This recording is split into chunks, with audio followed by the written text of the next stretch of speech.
Bismillahirrahmanirrahim. Assalamualaikum warahmatullahi wabarakatuh. Halo semua, perkenalkan nama saya Khalid Budiman. Saya adalah staf pengajar di jurusan Ilmu Komputer Universitas Negeri Semarang.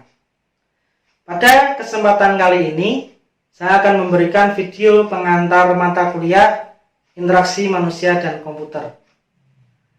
Kalau dilihat secara terminologi, interaksi adalah suatu tindakan yang terjadi ketika dua atau lebih objek saling mempengaruhi atau memiliki efek satu sama yang lain. Singkatnya, kalau dilihat dari sisi terminologi, interaksi manusia dan komputer adalah bagaimana manusia bisa memahami apa yang akan diperintahkan kepada komputer untuk bekerja.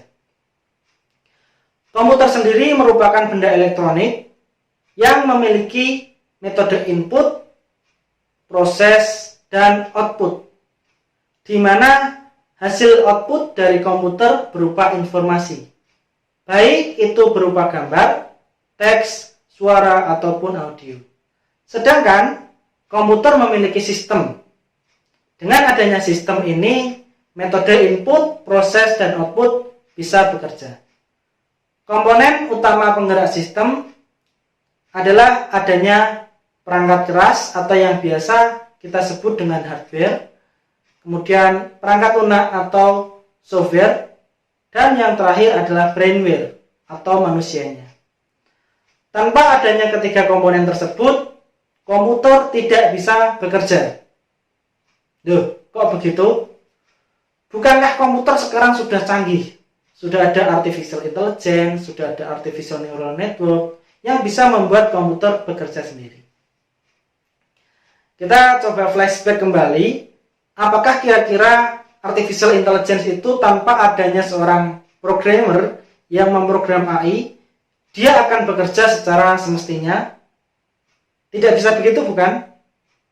Nah, pada dasarnya manusia sebagai brainware bekerja sebagai seorang programmer yang menjalankan suatu program. Tantangan kita sebagai seorang desainer atau software engineer adalah kita harus membuat si programmer, dalam hal ini manusia, bisa bekerja lebih mudah. Bagaimana caranya membuat manusia memprogram komputer lebih mudah? Ya, dengan menerapkan atau membuat antarmuka yang bisa kita sebut dengan user interface. Dengan menerapkan UI atau user interface, perangkat lunak yang akan digunakan oleh brainware yang mungkin awam sekali dengan komputer, mereka akan lebih mudah menggunakan perangkat lunak tersebut.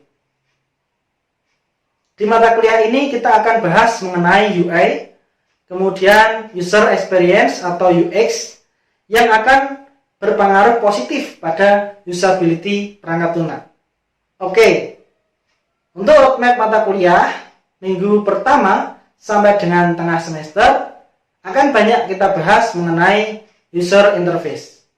Kemudian di pertengahan semester sampai akhir semester kita akan membahas mengenai user experience dan pengimplementasian teori UI serta UX dalam pembuatan prototipe perangkat lunak.